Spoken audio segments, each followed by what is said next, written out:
Crises financeiras são verdadeiras minas de ouro para os setores empresariais ricos, que têm dinheiro em caixa. As taxas de juros altas estão ameaçando provocar mais uma quebra no mercado imobiliário. Só que dessa vez, não é por causa de fraude bancária.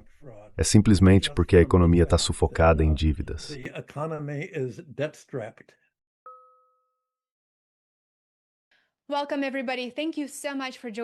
Sejam todos muito bem-vindos, muito obrigada por estarem aqui com a gente. Eu sou a Lena Petrova e este é mais um episódio de World Affairs in Context. Hoje eu tenho o privilégio de receber novamente no programa um renomado economista americano, o Dr. Michael Hudson. O Michael é professor pesquisador distinto, autor prolífico, ex-analista financeiro de Wall Street e um estudioso reconhecido internacionalmente. Ele também é autor de vários livros fascinantes, entre eles Superimperialism, que analisa o papel do dólar americano e a dominação financeira dos Estados Unidos na economia global, Killing the Host, uma crítica à financiarização e ao capitalismo movido pela dívida, The Destiny of Civilization, que trata da formação de uma nova ordem mundial multipolar, e Jays for Junk Economics, que desmonta narrativas econômicas enganosas, exatamente o que a gente vai fazer aqui nessa entrevista. Michael, muito obrigada por estar conosco. Agradeço muito o seu tempo.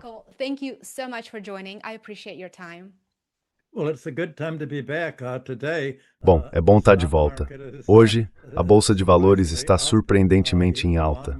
O mercado de títulos está com os rendimentos um pouquinho mais baixos e ainda existe uma espécie de ponto cego aí.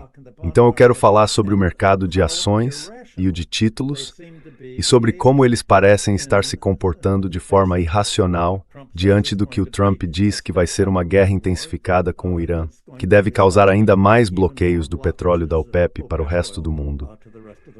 E isso vai provocar, como eu já expliquei antes, uma depressão mundial neste ano e no próximo. E ninguém sabe por quanto tempo isso vai durar. Quero dizer uma coisa antes de começar. Eu não dou mais conselhos sobre como ficar rico ou onde investir, seja na bolsa ou no mercado de títulos. Porque se eu realmente dissesse como ficar rico, o que você faria?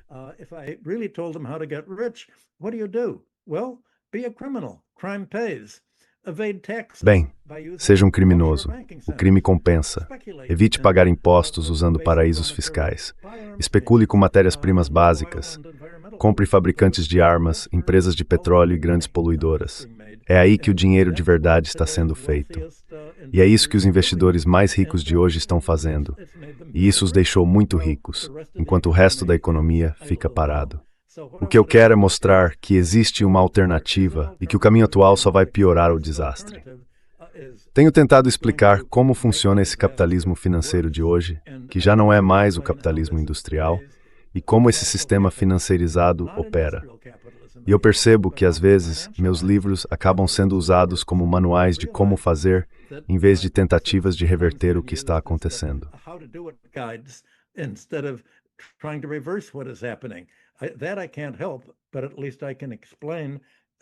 Isso eu não posso resolver, mas pelo menos posso explicar o que está acontecendo, sem fazer recomendações.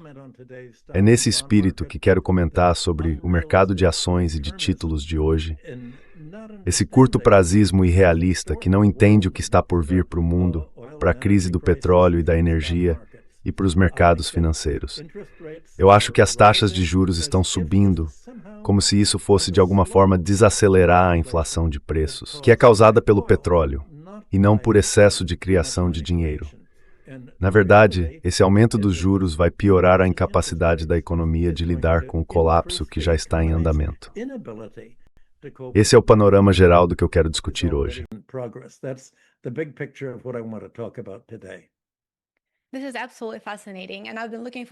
Isso é realmente fascinante, e eu estava ansioso por essa conversa com você. Há alguns dias, foi divulgado o dado mais recente da inflação, e como era de se esperar, e tenho certeza de que você também esperava ver isso, a inflação acelerou como resultado direto da guerra dos Estados Unidos e de Israel contra o Irã. E agora é oficial os números, os americanos estão de fato pagando o preço do intervencionismo de Trump. A crise de energia que está se desenrolando está empurrando os preços cada vez mais para cima, enquanto o Federal Reserve já começa, claro, a sinalizar a possibilidade de ter que aumentar as taxas de juros. Como é que começou esse mito de que os juros sobem em resposta à inflação de preços?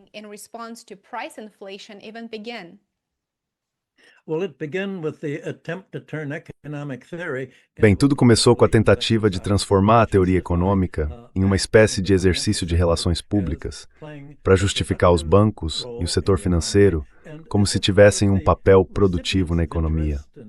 Como se quem recebe juros, e a classe dos rentistas em geral, tivesse um papel produtivo por oferecer um serviço de fato e por fazer um sacrifício para ganhar esses juros. E, de alguma forma, criar um tipo de universo paralelo, tentando dar uma justificativa moral para a ideia de que as finanças precisam controlar a economia e não os governos. Que os governos não deveriam interferir no que o setor financeiro, os grandes blocos de capital monopolista, os mercados de ações e de títulos e os banqueiros querem fazer.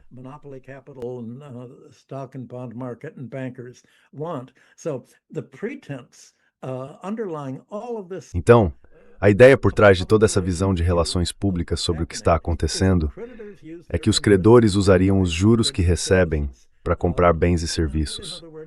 Em outras palavras, se há inflação, então as taxas de juros precisam subir para que os banqueiros e os credores não percam o poder de compra em relação ao trabalho. Mas essa discussão já existia lá pela metade do século XVIII. Críticos do financiamento por dívida, naquela época, já apontavam que os detentores de títulos gastam a maior parte do dinheiro fazendo novos empréstimos. Eles não compram bens e serviços. E quando gastam na economia não financeira, é principalmente para comprar imóveis de prestígio, especialmente nos centros financeiros e nas grandes cidades. E, em segundo lugar, para comprar artigos de luxo.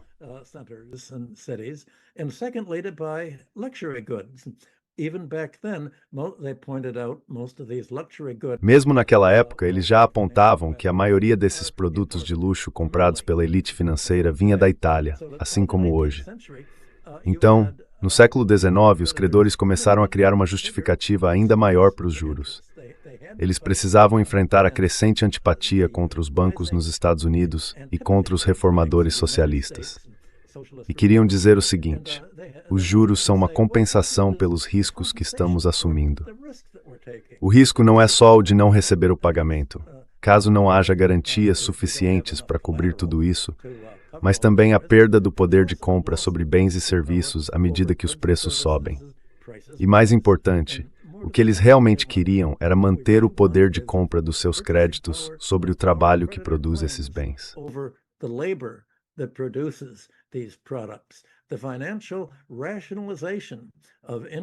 A racionalização financeira dos juros e dos ganhos financeiros sempre foi basicamente anti-operária.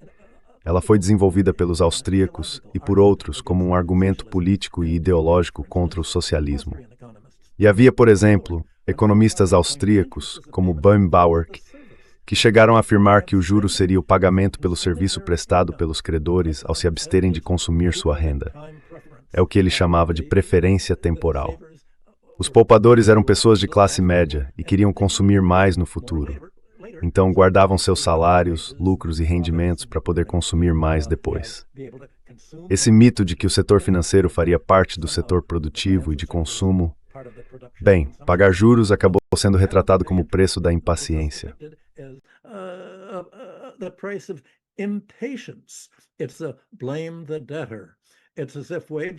É aquela ideia de culpar o devedor. Como se os trabalhadores tivessem a opção de não se endividar por falta de prudência, e não porque o salário deles simplesmente não cobre o custo de vida. Foi isso que levou Karl Marx a ironizar, dizendo que se fosse assim, os banqueiros Rothschild deviam ser a família mais abstêmia da Europa. E é como se não existisse um setor financeiro, como se banqueiros e detentores de títulos não agissem de forma independente da economia real, da produção e do consumo. Esse é, na verdade, o tema central dos meus livros. A economia tem dois setores. Um é o de produção e consumo, com toda a estrutura de distribuição. O outro é o setor financeiro, que funciona totalmente à parte. Ele age de forma independente. E é isso que realmente move os mercados de ações e de títulos. É dentro desse quadro que eu quero desenvolver a conversa de hoje. That's the framework I want to discuss today.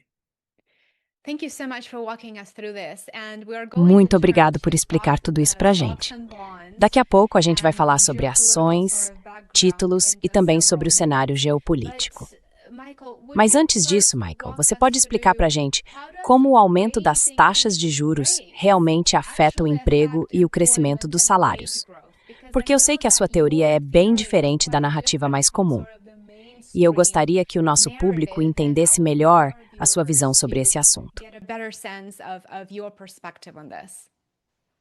Well, this is where reality clashes with the junk Olha, economics. é aqui que a realidade entra em choque com essa economia de fachada que a mídia anda discutindo agora. A lógica mais recente do século XX foi a de Paul Volcker, quando ele aumentou as taxas de juros para mais de 20% no fim do governo Carter, em 1980. Não sei se você lembra disso, mas ele era o chefe do meu chefe no Chase Manhattan, quando eu trabalhava lá nos anos 60. Pois bem, o Volcker via os salários subindo por causa da política fiscal de armas e manteiga da Guerra do Vietnã, o que chamavam de keynesianismo militar. A ideia era aumentar os lucros, os investimentos e o emprego. Só que o Volcker queria aumentar o desemprego para segurar os salários e evitar que continuassem subindo. E ele dizia, se os salários forem baixos, os preços também vão ser baixos. And he said, if wages are low, prices will be low. So all we have to do is raise interest rates and Então, tudo que a gente precisa fazer é aumentar as taxas de juros. Isso vai desacelerar o investimento e o emprego, vai gerar mais desemprego, e assim a inflação dos salários vai parar. Colocaram toda a culpa nos salários, e não no fato de que o governo estava com um enorme déficit por causa do Vietnã, tentando manter ao mesmo tempo os gastos militares e o consumo interno. O que o Volcker fez foi conseguir provocar um colapso, quando as taxas de juros subiram para 20%, algo totalmente insustentável. E nesse sentido, dá para dizer que sim, o aumento dos juros reduziu a inflação de preços, mas só porque derrubou a economia, derrubou o emprego. It crashed the economy. It crashed employment. That's why Ronald Reagan was elected instead of. É por isso que o Ronald Reagan foi eleito, em vez do Carter ter sido reeleito. Bom, esse claramente não é o objetivo agora, ao aumentar as taxas de juros. Eles não estão tentando aumentar o desemprego, mas esse vai ser o efeito do que estão fazendo. E isso é exatamente o oposto de compensar o risco. Aumentar os juros, porque a economia está mais arriscada, mais inflacionária. Hoje, ao subir as taxas, a gente vê os juros de longo prazo passando de 4,6% ou 4,7% nos títulos de 10 anos e acima de 5% nos títulos do Tesouro de 30 anos. Isso é muito mais alto do que foi nos últimos 17 anos. Então isso aumenta bastante o risco econômico, porque o que vai acontecer com esses juros tão altos?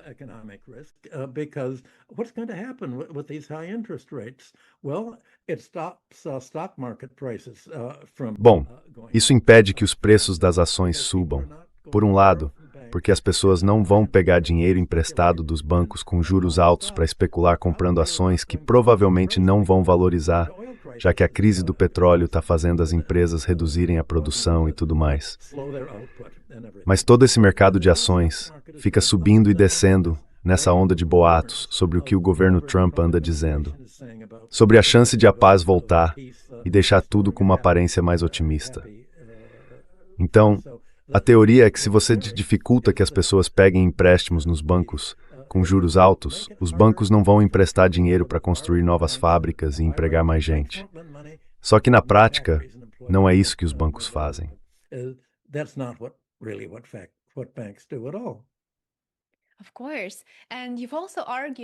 Claro, e você também argumentou que os governos e seus bancos centrais podem, de certa forma, fingir, não sei se fingir é exatamente a palavra certa, mas podem anunciar que estão reduzindo as taxas de juros para estimular a economia. Só que o verdadeiro motivo seria reinflar os preços dos títulos financeiros e dos imóveis, o que, claro, beneficia o 1% mais rico. Você pode explicar para a gente como isso funciona na prática? Claro.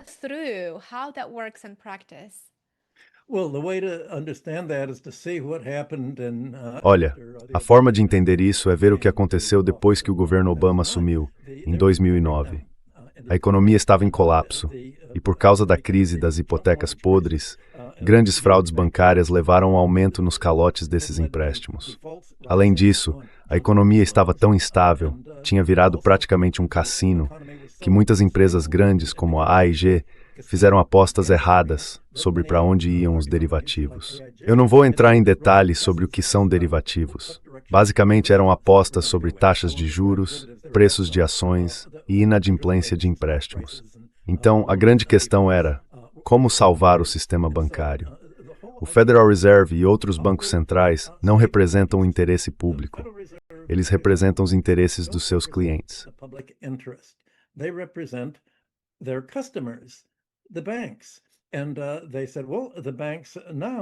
E eles disseram, bom, agora os bancos estão segurando garantias dos empréstimos hipotecários e de outros empréstimos que valem menos do que o que eles devem aos depositantes e aos seus parceiros.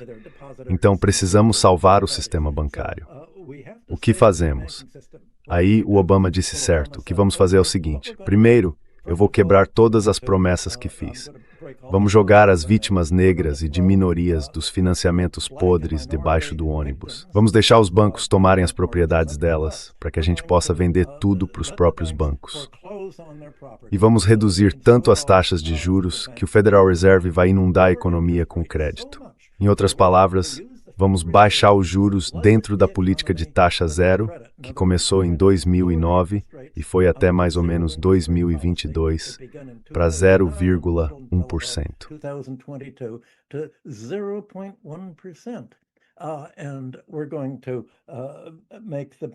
E nós vamos fazer com que os bancos consigam pegar dinheiro emprestado a um custo tão baixo que possam lucrar mesmo oferecendo empréstimos a apenas 2%.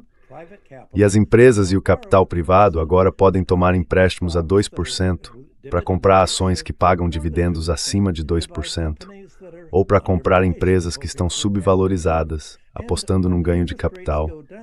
E quando as taxas de juros caem, isso significa que o preço dos títulos sobe.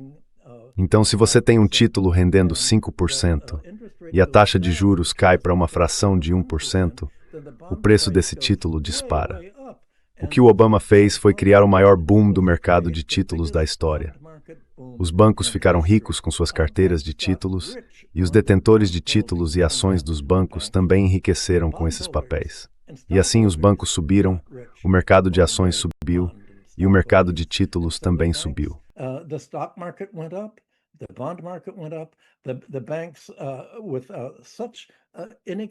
Os bancos, com custos de empréstimo tão baixos, ofereceram hipotecas com juros muito reduzidos. Então você tinha as empresas de capital privado, como a Blackstone e a BlackRock, se não me engano, comprando essas hipotecas, ou melhor, comprando as casas que estavam sendo vendidas quando o governo Obama executava as hipotecas dos grupos que tinham votado nele. Houve muitas vendas forçadas, e isso permitiu que as grandes empresas de capital se tornassem proprietárias ausentes, transformando a economia dos Estados Unidos de uma economia baseada na casa própria de volta para uma economia de aluguel. Essas taxas de juros tão baixas também provocaram um grande boom nos preços das ações e dos títulos, porque eles se movem em direções opostas. Mas essa política não pode dar certo no longo prazo, porque se você impede que os preços dos colaterais, que os bancos e outros credores mantêm, caiam, isso acaba gerando uma perda nos ganhos com ativos financeiros. E para compensar essa perda, a economia precisa assumir cada vez mais dívidas.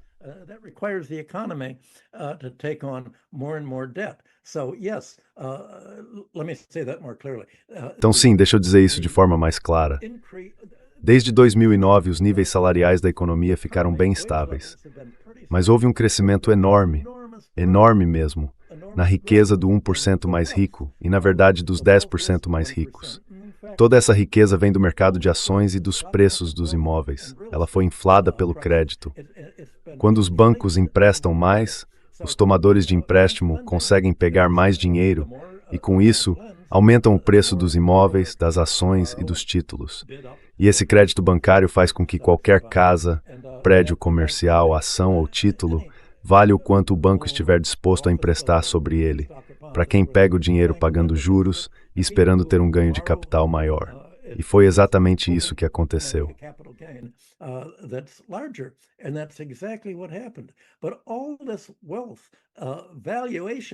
Mas toda essa riqueza, essa valorização da riqueza, o aumento do preço dos imóveis, das ações e dos títulos, tudo isso foi financiado por dívida. A economia inteira ficou sobrecarregada de dívidas. Foi isso que a política de juros zero fez. Então, o que aconteceu foi que a economia e os bancos foram salvos da insolvência, basicamente ajudando o país a se endividar ainda mais para sair da própria dívida. E é essa a situação em que estamos hoje. Agora, estamos enfrentando um cenário tão sério quanto o de 2008, 2009. Tão sério quanto porque, de repente, há empréstimos bancários e imóveis que vão ter dificuldade para serem refinanciados. Como é que os Estados Unidos vão fazer? Será que dá para adotar de novo uma política de juros zero para tentar reanimar a economia e emitir ainda mais dívida, quando o país já se colocou num beco sem saída de endividamento?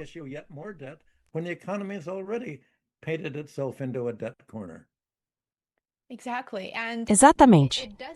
E parece mesmo que toda essa estrutura que você acabou de descrever se parece muito com o esquema de pirâmide, não é?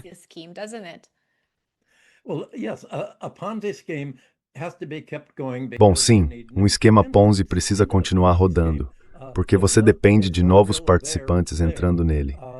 No fundo, não existe nada de real ali. É só aparência, uma promessa de que vai dar lucro. Mas o que acontece é que você paga dividendos muito altos ou ganhos de capital para os investidores, como se estivesse realmente ganhando muito dinheiro. Agora, de onde vem esse dinheiro para pagar os investidores, se na verdade não há lucro sendo gerado? Você continua inflando o esquema Ponzi e torce para que novos investidores apareçam. Como dizia P.T. Barnum, nasce um otário a cada minuto. A ideia é atrair cada vez mais gente e usar o dinheiro dos novos para pagar os altos rendimentos dos primeiros. E assim o esquema continua.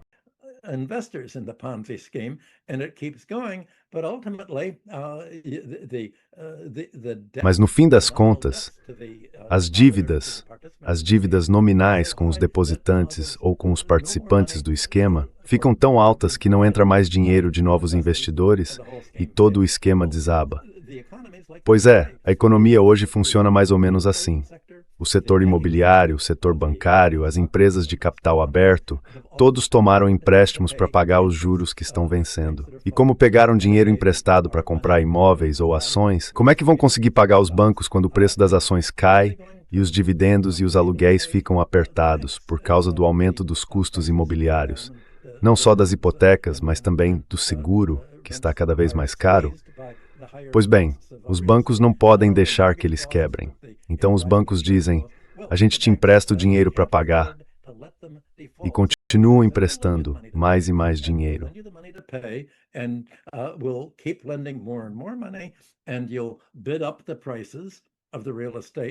E aí você acaba elevando os preços dos imóveis e das ações.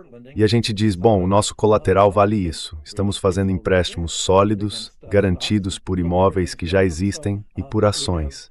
E olha só, tudo está subindo, então não estamos com patrimônio negativo. Mas todo esse aumento no valor dos ativos que sustenta as dívidas deles é todo financiado por endividamento. E se não houver como os tomadores irem ao banco e dizerem, me empresta mais dinheiro para eu pagar os juros e o serviço da dívida que eu devo. Então o que acontece é o calote. O banco diz, não podemos te emprestar porque você não tem perspectiva de pagar. Pois é, essa é exatamente a situação em que estamos hoje. Agora, com as taxas de juros, os financiamentos imobiliários de 30 anos, como eu disse, estão acima de 5%. O mercado de títulos, os papéis do Tesouro, também estão acima de 5%.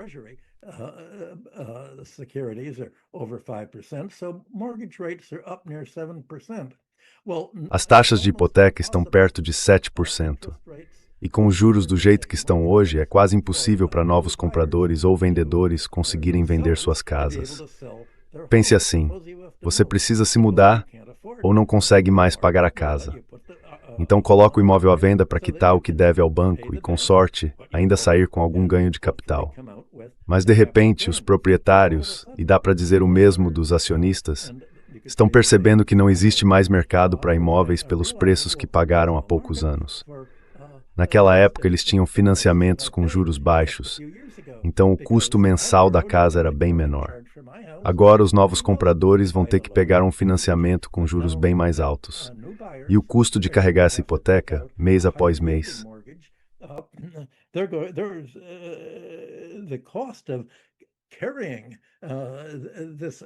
Isso está além da capacidade das pessoas, porque os salários não estão subindo. A economia não está crescendo. Na verdade, está encolhendo. O mau tempo está chegando. Os riscos aumentaram. O custo do seguro residencial está subindo. E os impostos locais também. Então, os juros altos estão ameaçando uma nova queda no mercado imobiliário. Desta vez não é por causa de fraude bancária. É simplesmente porque a economia está sufocada em dívidas.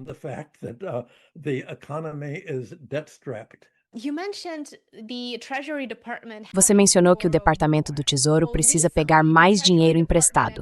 Pois é, recentemente o Tesouro anunciou que vai precisar tomar mais empréstimos do que se esperava antes. E essa declaração acabou reforçando o medo de que a situação fiscal em Washington esteja se deteriorando rapidamente. E de fato está. Acho que agora isso está bem claro para todo mundo. Mas o risco de emprestar para um governo que já vem acumulando déficits enormes ano após ano e com os juros subindo, significa que investidores do mundo todo vão começar a exigir retornos cada vez maiores. Eles vão querer rendimentos mais altos. Então, o quão grave é o aumento da dívida nacional dos Estados Unidos nesse processo de empurrar os custos de empréstimo para cima em toda a economia americana?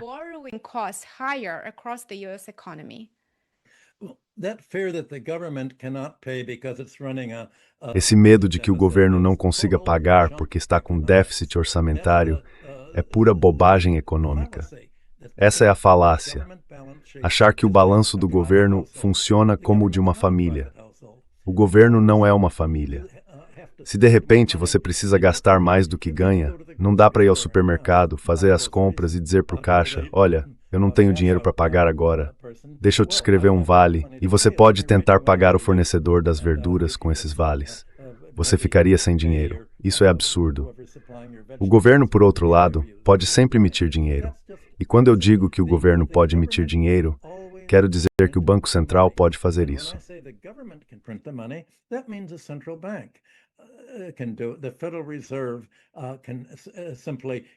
O Federal Reserve pode simplesmente criar dinheiro eletrônico no seu próprio balanço, e o governo basicamente passa a operar com déficit. O Fed dá um crédito eletrônico no seu balanço e acaba ficando com uma parte cada vez maior da dívida federal que foi acumulada. No fim das contas, o governo deve a si mesmo. Ele não precisa pegar esse dinheiro emprestado no mercado, porque o Federal Reserve pode criá-lo livremente. O custo é só a eletricidade para manter os computadores ligados. Então existe essa ideia de faz de conta de que as finanças fariam parte da economia real, como se fosse o orçamento de uma família. Isso faz parte da chamada economia de fachada que os economistas aprendem na escola. E é por isso que os economistas não são, na maioria das vezes, quem realmente administra esses fundos de investimento e fundos do mercado de ações.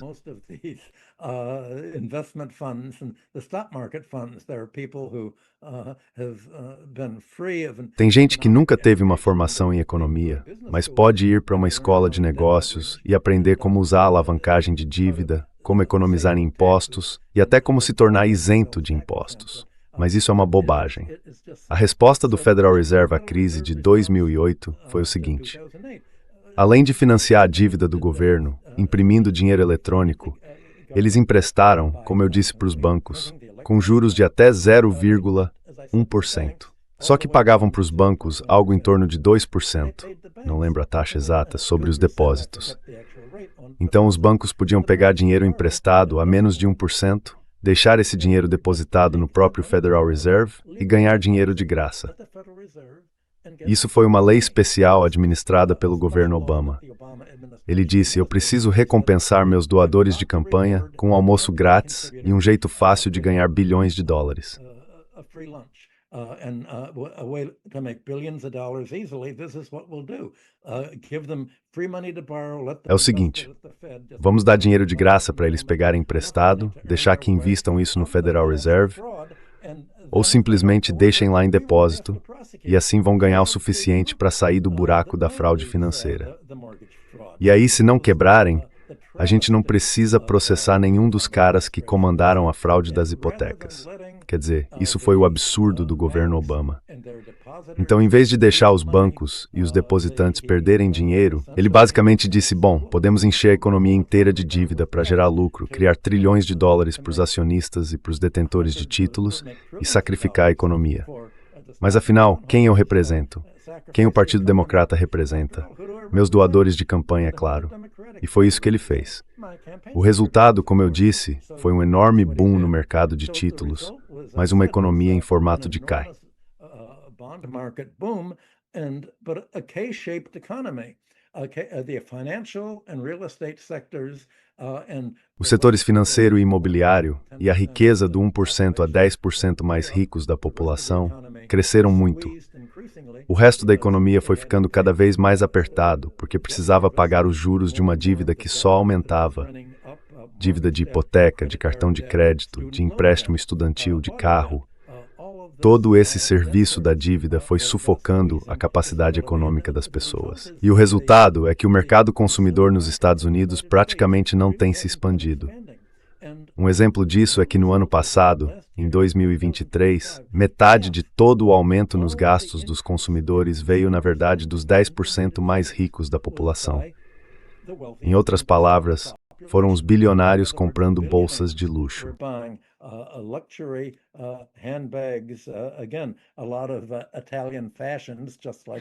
De novo, muita moda italiana, como no século XVIII. Estão comprando botox, fazendo lifting facial, isso está super popular. Os gastos com luxo subiram bastante, mas não os gastos com necessidades básicas, como comida, transporte, gasolina e óleo. Então, essa economia em formato de K é resultado de administrar o sistema para aumentar a riqueza do setor financeiro, de seguros e de imóveis, o chamado setor FIRE, às custas da economia em geral. Isso é o que se chama de engenharia financeira, não engenharia industrial. E foi justamente isso que moldou toda a recuperação depois de 2008 e deixou a economia muito alavancada em dívidas.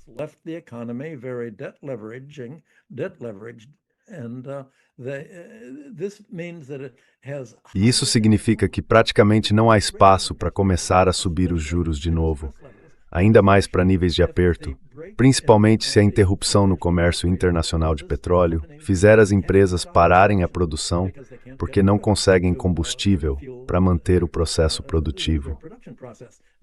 Segundo o Wall Street Journal, os fazendeiros já estão reduzindo o plantio nesta temporada porque não conseguem pagar o fertilizante, que é feito de gás natural e ficou caríssimo, já que os Estados Unidos estão exportando substituir o gás russo na Europa e na Ásia. Eles não conseguem pagar a gasolina para os tratores e nem comprar tratores novos.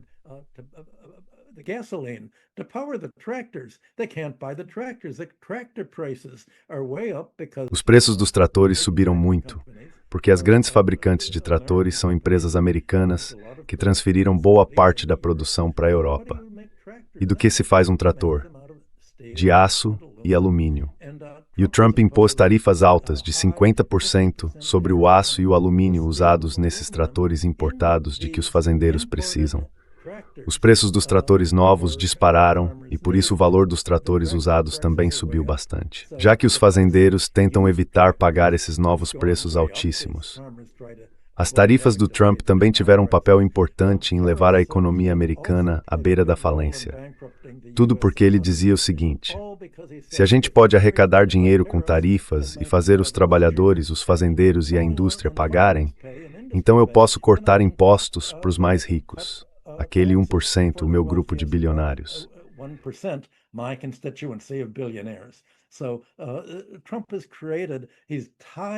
Então, o Trump criou, ele amarrou a economia num nó ainda mais apertado do que o Obama fez. Esse é o problema que a gente está enfrentando hoje. As empresas nem estão conseguindo petróleo para fazer os plásticos que dependem do NAFTA. Elas estão preocupadas com quem vai ficar com as sacolas plásticas, aquelas que a gente usa para embalar tanta coisa e para embrulhar os alimentos nos supermercados. Sabe, a construção civil vai ser prejudicada. Tem todo tipo de fluido, de óleo, o óleo que você precisa para os carros, para os lubrificantes, sendo reduzido. Vai haver uma quebra na cadeia de pagamentos, e isso significa que as empresas vão ter que diminuir a produção. E isso, por sua vez, quer dizer menos empregos.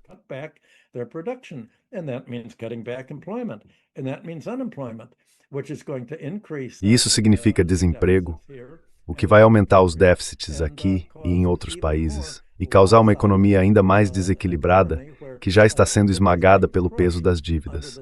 Porque quando você está desempregado ou quando o custo de vida sobe, como é que você vai pagar as dívidas que tem? E não é só se você for uma pessoa física, mas também se for uma empresa. Se a empresa está reduzindo a produção, como vai pagar as dívidas que estão vencendo? Se for uma incorporadora, o custo de aquecer as casas, o custo da eletricidade, tudo está subindo muito. Como é que vai pagar isso? Está se formando uma bagunça total.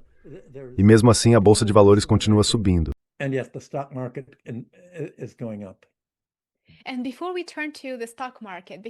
Antes de a gente falar sobre o mercado de ações, porque eu sei que o público tem muitas dúvidas sobre o fato de a bolsa estar indo bem, enquanto o resto da economia enfraquece, eu queria focar rapidamente no mercado de títulos, já que esse tem sido o centro das atenções nas últimas semanas.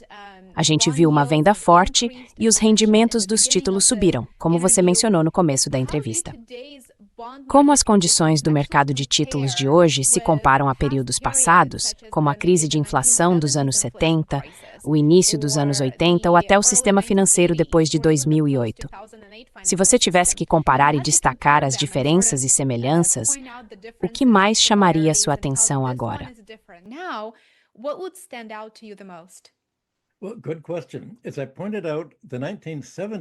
Boa pergunta. Como eu já mencionei, a crise de inflação dos anos 70 foi causada pela Guerra do Vietnã, aquela economia de armas e manteiga, com os gastos militares dos Estados Unidos no exterior, que explicavam todo o déficit no balanço de pagamentos do país. Isso absorveu uma quantidade enorme de investimento de capital e de empregos, então o nível de emprego subiu. A Guerra do Vietnã e os anos 70 foram a era de ouro do trabalho americano. Foi quando os salários e o padrão de vida dos trabalhadores aumentaram.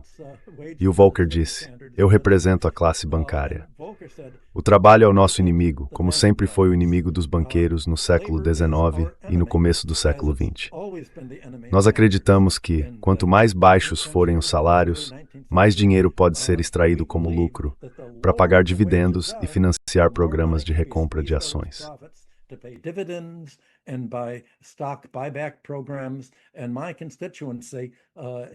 E a minha base, essencialmente, são os banqueiros.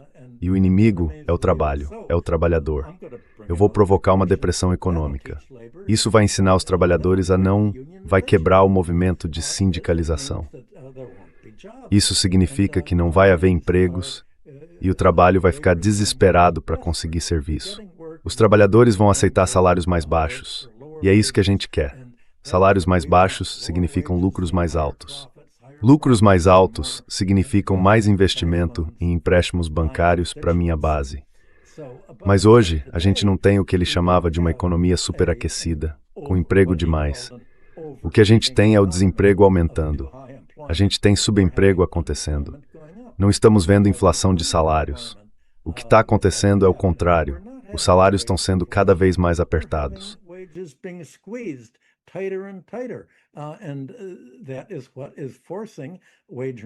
E é isso que está levando os trabalhadores a se endividarem no cartão de crédito e até darem calote nessas dívidas. Eles estão sendo pressionados porque agora precisam pagar o enorme débito estudantil que assumiram. Todo tipo de dívida, hipoteca, financiamento de carro, está aumentando nas taxas de inadimplência. Então é uma situação completamente diferente da dos anos 70. Mesmo assim, a retórica e a espécie de economia de fachada que o mercado de ações, o mercado de títulos e a mídia promovem continuam as mesmas. sem perceber que agora estamos num beco muito mais apertado do que estávamos naquela época. Nos anos 70, o governo ainda podia dizer: tudo bem, vamos reduzir os gastos militares, equilibrar o orçamento, cortar impostos e fazer os ajustes necessários. Hoje não dá mais para cortar impostos, além do que o Trump já fez, sem que isso provoque uma revolução política aqui dentro.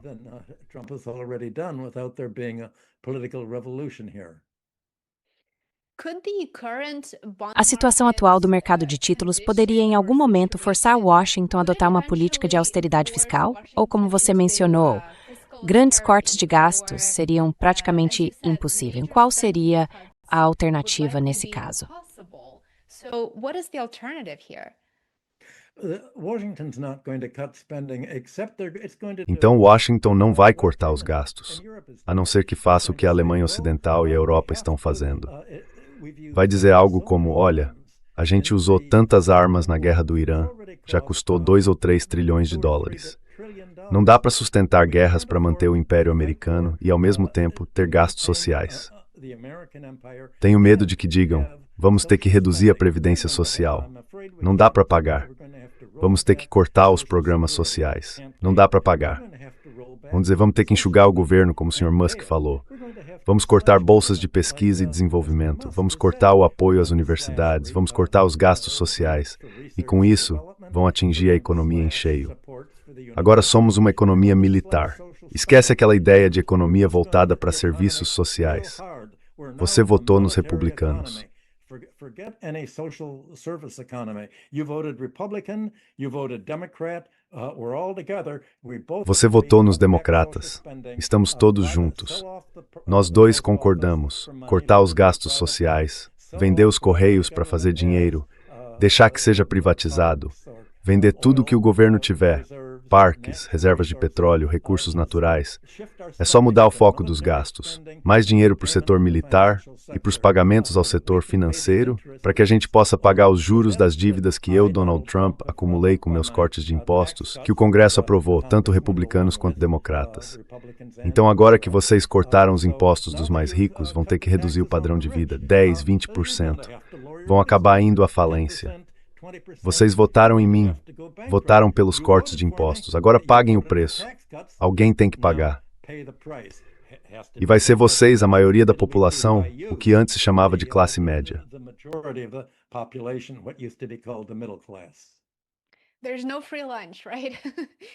Não existe almoço grátis, certo? E isso é a prova disso. Vamos falar sobre o mercado de ações. Que impacto o aumento das taxas de juros de longo prazo realmente tem no mercado de ações dos Estados Unidos? Acho que há muitos equívocos sobre esse assunto, e eu gostaria que você explicasse para a gente o conceito básico e mostrasse como a alta dos juros afeta de fato o mercado de ações americano, os planos de aposentadoria, as contas de investimento e tudo que é teu nome disso.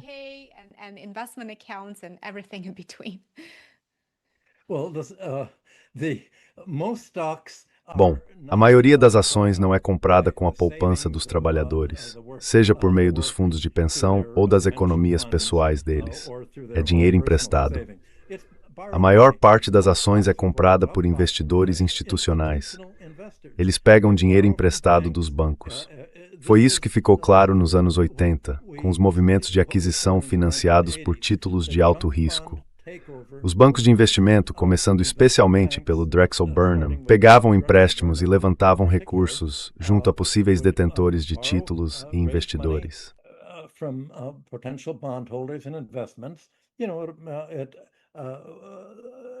Sabe, com os juros relativamente altos, diziam: vamos ganhar uma fortuna comprando empresas. Então, invista nas nossas companhias de aquisição corporativa. A gente vai pegar dinheiro emprestado barato, comprar empresas, é isso que chamavam de corporate rating. Era disso que se tratava o mercado de títulos de alto risco. Tinha gente de fora, empresas financeiras comprando indústrias, assumindo controle e depois cortando custos de produção, desindustrializando a economia, reduzindo qualquer investimento de longo prazo em pesquisa, desenvolvimento ou capital, só para lucrar rápido e pagar dividendos. E nos últimos anos, por mais de uma década, mais de 90% dos lucros, do fluxo de caixa e da renda não isenta de impostos das empresas industriais, foi usado para pagar dividendos e recomprar ações. O objetivo de investir em ações não é só pegar dinheiro emprestado barato e comprar papéis que pagam dividendos mais altos, mas é isso que tem motivado a maior parte desses empréstimos.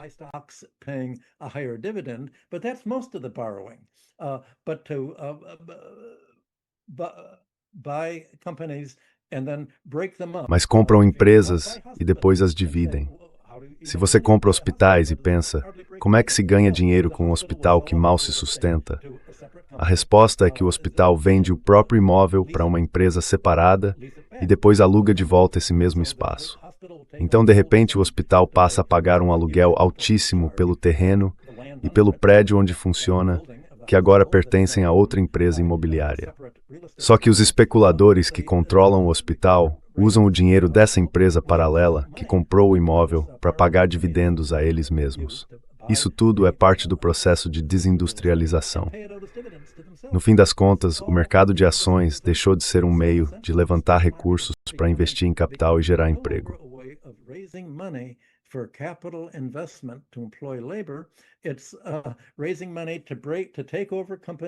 Eles levantam dinheiro para assumir empresas, desmontá-las, desindustrializá-las e deixá-las como cascas falidas. Isso aconteceu de novo, várias vezes. Sears, Roebuck, Toys R Us. Dá para seguir a lista de empresas que o capital privado comprou num esquema de pega o que dá e sai correndo. E isso é o que chamam de enshittification, uma palavra nova que entrou no inglês para descrever exatamente esse processo. A maioria das ações é comprada com dinheiro emprestado. E claro, sempre existiram os investimentos dos fundos de pensão. Mas esses fundos acabaram emprestando dinheiro para as empresas de investimento privado fazerem isso, para transformar as empresas em instrumentos financeiros. Ou seja, o setor industrial foi financiarizado. E é disso que eu estava falando quando disse que passamos do capitalismo industrial para o capitalismo financeiro.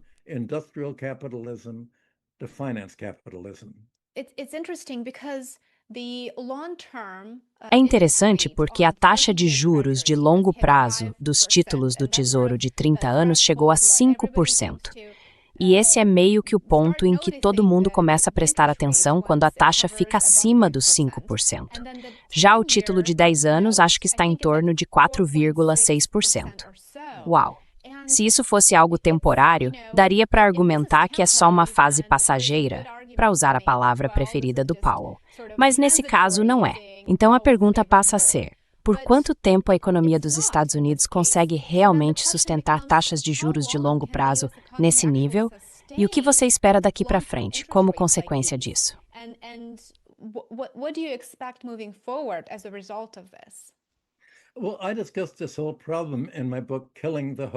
Bom, eu discuti todo esse problema no meu livro Matando o Hospedeiro. E eu mencionei uma coisa chamada regra dos 72. Qualquer taxa de juros tem um tempo de duplicação. Então você pensa, quanto tempo leva para uma dívida dobrar? É só dividir 72 pela taxa de juros. Dá mais ou menos 14 anos com juros de 5%. Ou seja, sua dívida vai dobrar em 14 anos. Agora imagine o que isso faz com a dívida federal, com a dívida imobiliária, com a dívida pessoal na economia. Se as dívidas estão dobrando e já é difícil lidar com o peso das dívidas de hoje, como é que alguém vai conseguir nos próximos 15 anos pagar o dobro? A única forma seria a economia crescer mais rápido do que a dívida. Mas não é isso que acontece.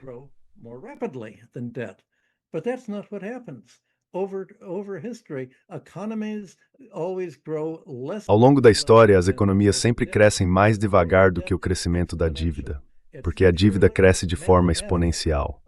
É algo puramente matemático, com um tempo de duplicação constante. Já as economias crescem em formato de curva em S. Elas desaceleram. E um dos motivos dessa desaceleração é que o peso da dívida vai ficando cada vez maior. E isso é o que acaba freando a economia até que ocorra uma crise. E normalmente, essa crise elimina as dívidas. Mas isso não aconteceu em 2008 e 2009. Ao não eliminar as dívidas, o governo Obama manteve tudo registrado nos balanços. Não deixou a economia se livrar das dívidas. E com isso, manteve todo o peso. Esse ritmo de crescimento de novas dívidas é insustentável numa economia que está sobrecarregada de endividamento.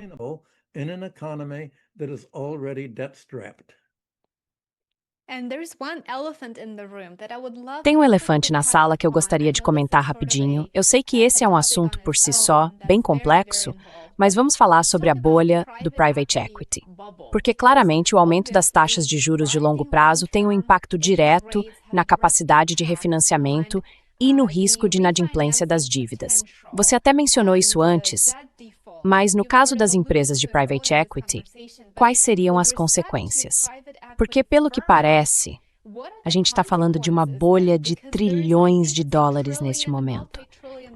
Então, é realmente preocupante imaginar um cenário em que as taxas de juros de longo prazo continuam subindo e as dívidas começam a vencer.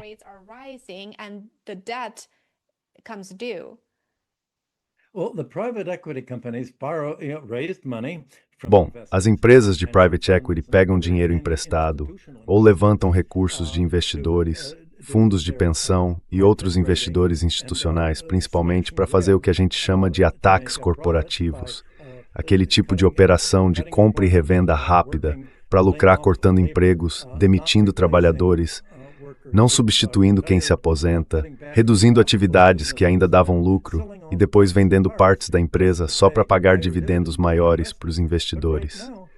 Só que agora, com a economia parando em várias áreas ou desacelerando por causa da energia, essas empresas não conseguem mais continuar com esse tipo de ataque corporativo. E o parasita já drenou o hospedeiro, as próprias empresas, de toda a receita que elas tinham.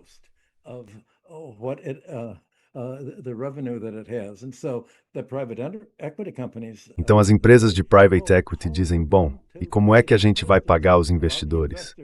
Muitos desses investidores veem exatamente o que eu acabei de descrever e pensam, olha, para mim parece que o boom acabou, dá para sacar nossas cotas, a gente quer vender, vocês vão nos devolver o dinheiro?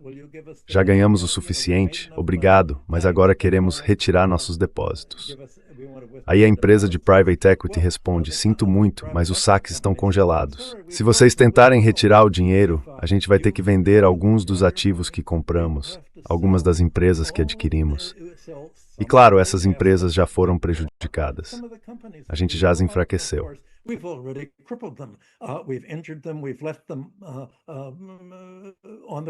A gente deixou essas empresas a caminho de virarem cascas corporativas, como a Sears e a Toys R Us. E aí teríamos que assumir um prejuízo enorme. Se a gente registrasse esse prejuízo, nosso patrimônio líquido ficaria negativo. Isso deixaria ainda mais depositantes e investidores em pânico, querendo vender, e então estaríamos falidos. De repente, os investidores ficaram presos dentro do fundo de private equity. Aí os administradores desse fundo disseram, vamos nos pagar um dividendo especial e uns bônus. Estamos com pressa, deixa tudo desabar. E é exatamente isso que estão fazendo. No fim, quem perde são os investidores e os fundos de pensão que acharam que tinham encontrado uma forma mágica de ganhar dinheiro, em vez de simplesmente continuar desindustrializando e degradando a economia.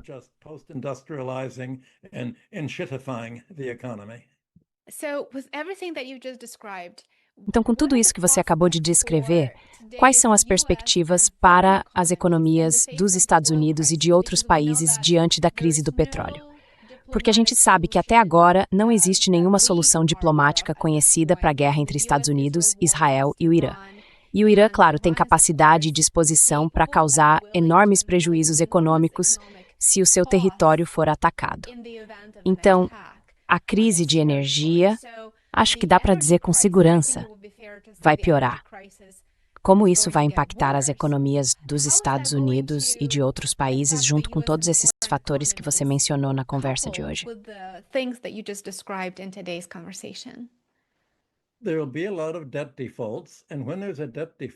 Vai haver muitos calotes de dívida.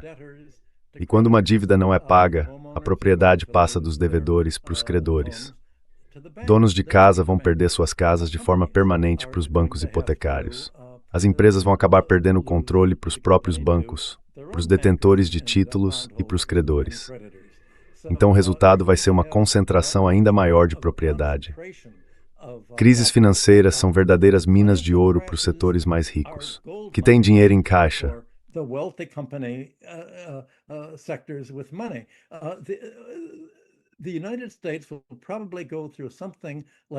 Os Estados Unidos provavelmente vão passar por algo parecido com a crise financeira asiática de 1998, quando os países da Ásia ficaram apertados e suas moedas desabaram.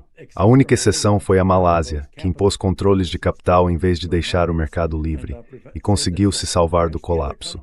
Já os outros países, como a Coreia, o Japão, Singapura e outros, quebraram, e investidores estrangeiros entraram e compraram empresas em dificuldade por preços de liquidação. Então é mais ou menos isso que vai acontecer com os Estados Unidos. Só que dessa vez, quem vai ter acesso ao crédito bancário será o 1% mais rico. E no fim das contas, os banqueiros e o setor financeiro vão acabar ficando com cada vez mais propriedades que antes pertenciam à economia não financeira como um todo.